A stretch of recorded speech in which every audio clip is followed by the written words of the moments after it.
NATO leaders have said that the rising influence of China has become a systematic challenge to the global order.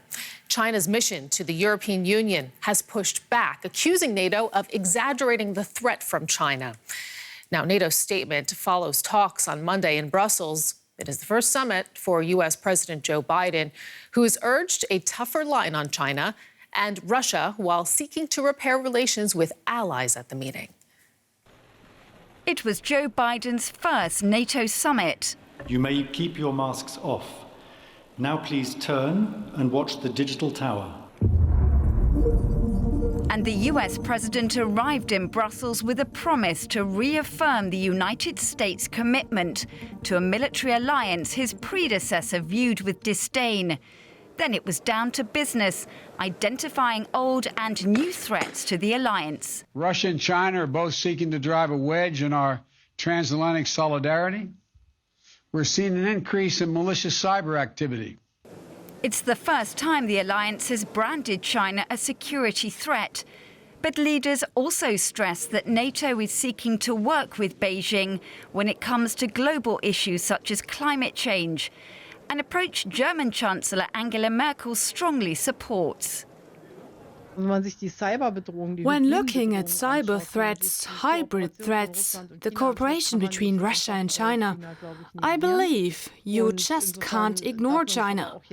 We shouldn't overstay this, in my view, so we have to find the right balance. Looming large at the summit was also the scramble to complete NATO's withdrawal from Afghanistan, after the United States surprised partners by ordering US troops home. After almost 20 years, NATO military operations are coming to an end. We pay tribute to all those who have lost their lives or been wounded. Please put your masks on. Joe Biden will meet top EU officials this Tuesday before his much-anticipated meeting with Russian President Vladimir Putin later this week. And putting it all into context for us, Barbara Vasil is standing by in Brussels. Barbara, NATO also taking a tough line on China, as we've heard at yesterday's summit.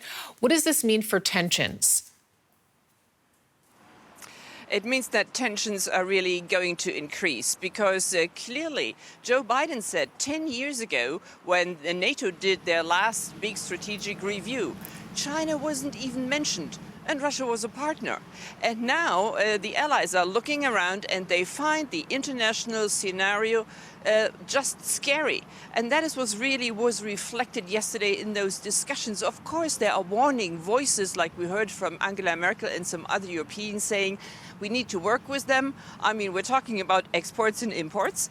We're talking about the economies that are rather sort of intertwined already. But on the other hand, the military buildup in the South China Sea, for instance, is something that threatens the NATO partners and that sort of pushes them in really changing their outlook on the strategy for the next 10 years. Meantime, Barbara, we know that Biden is now moving on to meet EU leaders today. He will, of course, see some familiar faces. Trade will take center stage there. What's on the agenda now going forward? Yeah, after the love feast that was the G7 and almost also in a way NATO yesterday, we're coming down to the nitty-gritty today with the EU because this is about the real economic world.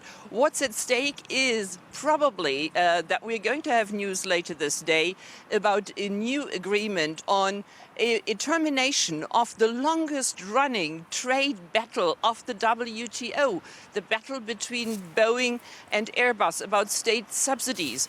There is a plan on the table, and we hear that the talks are almost at the finishing line about having a several-year-long sort of cap to these subsidies that then will have to be paid equally or could only be paid equally on both sides. Now, a lot of tariffs have been rising out of this battle. And the French vineyards, for instance, people who grow wine in France, they're going to heave a sigh of relief if those tariffs will be lifted and this agreement can be made today. Barbara Vasil in Brussels, thank you.